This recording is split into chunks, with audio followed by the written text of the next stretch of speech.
Kenapa persengketaan di Baitul Maqdis tidak pernah tamat dari dulu hingga kini? Jom kita diskusi.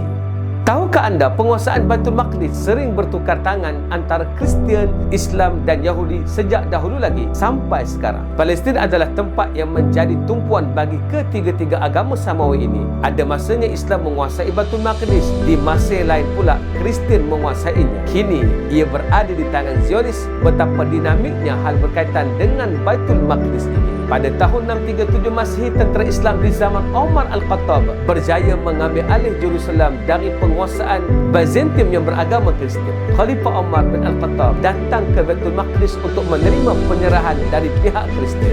Namun pada tahun 1099 Masihi, Baitul Maqdis dikuasai kembali oleh Kristian dalam perang salib. Ini terjadi setelah Paus Urbanus II menyuruh supaya mengambil kembali Baitul Maqdis dan terjadilah perang salib. Orang Islam dan Yahudi dibantai dan diusir keluar dari sana. Tetapi pada tahun 1187 Masihi, Salahuddin Al-Ayyubi kemudiannya berjaya merebut kembali Baitul Maqdis. Namun beliau tidak mengusir orang Yahudi dan Nasrani keluar dari sana, bahkan membenarkan mereka tinggal dan beribadah di Baitul Maqdis. Setelah kuatnya Islam, kekuasaan Baitul Maqdis hanya berlegar di sekitar kerajaan Islam sahaja. Ianya pernah ditaklid oleh kerajaan Umayyah, kemudian Abbasiyah, selepas itu dinasti Seljuk, kemudian dikuasai oleh kerajaan Fatimiyah. Setelah itu kerajaan Mamluk akhirnya dimiliki oleh kerajaan Turki Osmaniyah bermula 1516 Masihi. Setelah mengambilnya dari dinasti Mamluk, kemudian berjaya kekal kekuasaan atas Baitul Maqdis sehingga tahun 1917 sebelum ianya diambil alih oleh Inggris. Di sini memberikan gambaran menjadi penguasa ke atas Baitul Maqdis adalah tanda sebuah kerajaan itu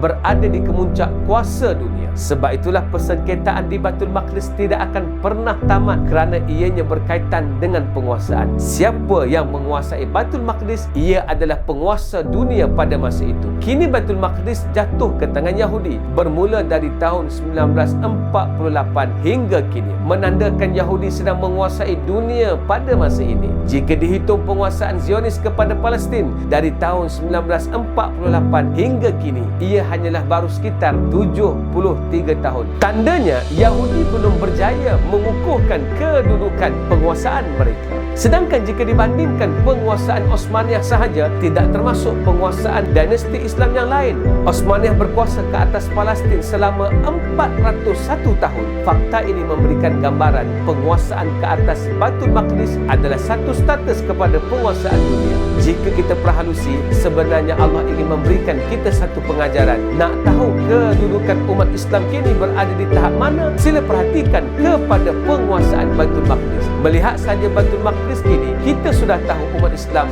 berada dalam keadaan lemah. Oleh itu, mari kita jadikan ini sebagai satu cabaran supaya umat Islam berfikir dan berusaha untuk mendapatkan kembali Baitul Maqdis. Walaupun mengambil masa puluhan tahun untuk menguasainya kembali, tetapi dengan gerak kerja yang disusun sejak hari ini untuk mendapatkan kembali apa yang kita hilang dari segi ekonomi, politik, penguasaan dan segala macam hal dunia yang ditinggalkan oleh kita, khususnya di Malaysia ini, ia akan menjadi satu langkah awal untuk menguasai semula Palestin. Tetapi jika tindakan kita hanyalah marah dengan membakar bendera Israel dan memboikot produk tertentu, percayalah ini langkah sementara yang tidak akan memberikan kesan dalam jangka masa panjang. Di sini bukanlah kita tak perlu marah dengan apa yang terjadi di Palestin. Ya, kita kena terus marah dan buat apa yang perlu kita buat. Tetapi ianya tidak memadai hanya dengan marah dan boikot serta kutipan dana untuk Palestin semata-mata. Pertama sekali, marilah kita susun kembali penguasaan kita di Malaysia ini agar kita mampu dalam tempoh yang panjang membebaskan semula Palestin. Kuasai dahulu Malaysia, jangan biar ianya terlepas di tangan pihak lain. InsyaAllah Palestin akan menyusul pembebasannya.